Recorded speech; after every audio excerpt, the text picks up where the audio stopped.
আমাদের প্রতিবেশী, যদিও আমার কিছু বলা উচিত নয়, তবুও বলতে বাধ্য হচ্ছি। একটা মেয়েকে 10 বছর লালন পালন করেছো, আর তার দাম মাত্র 2000 টাকা। এদিকে আর এক নাটক। ওই শেলি বলে একটা মেয়েকে বলে রাখ দিব্যেন্দু নাকি ভালোবাসতো। ওই তার ব্যবহারে গিন্নি বিরক্ত। সে গিন্নির হাতে পায়ে ধরে ক্ষমা চাইলো। ওই আসছে মাসে নাকি ওদের বিয়ে। এই বড় লোকদের কত রঙ্গই না দেখলাম।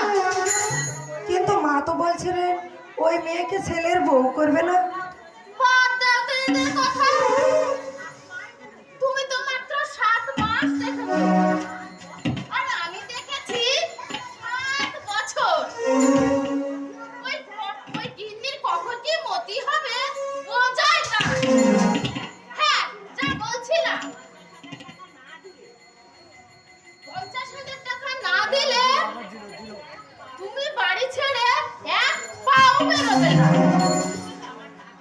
কি হবে আমার টাকা দিয়ে? একটা মাত্র পেট চলে যাবে কোনো মতে। ও মা, কি বোকা তুমি! এরা বনেদি জমিদার, টাকা এদের শ্যাওলা ধরে গেছে। আর ওই হতচ্ছাড়ি মেয়েটার জন্য আমার জীবনটাই ব্যর্থ হয়ে গেছে। আর তার দাম মাত্র 2000 টাকা। আমি হলে এদের বুকে মই দিয়ে লাখ টাকা আদায় করে নিতাম। আমি শুধু হাতেই চলে যাব। তোমার বিভ্রান্তি ধরেছে।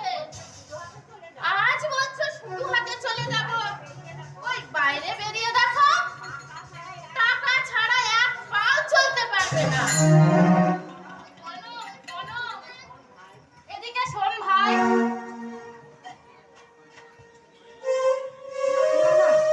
তা হয় না মনদি।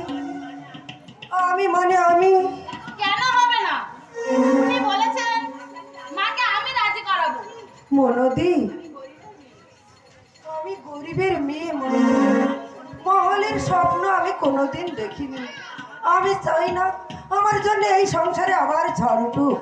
ওকে তুমি বলে দিও মনদি, দেখা আমি করব না, দেখা আমি করব না। কি বোকা মেয়ে রে! কে ডেকেছিল মনো? ছোট বাবু? এত খোঁজে তোমার কি দরকার? প্রতিবেশী আছো, প্রতিবেশীর মতো থাকো। আমার এই সংসারে নাক গলাতে এসো না।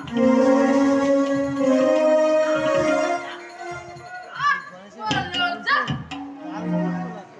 কথা বলে জানো লাঠের পাট। কথাই বলে না, ওই সূর্যের চেয়ে বালির উত্তাপ বেশি। তুই না বললেও আমি বুঝতে পেরেছি।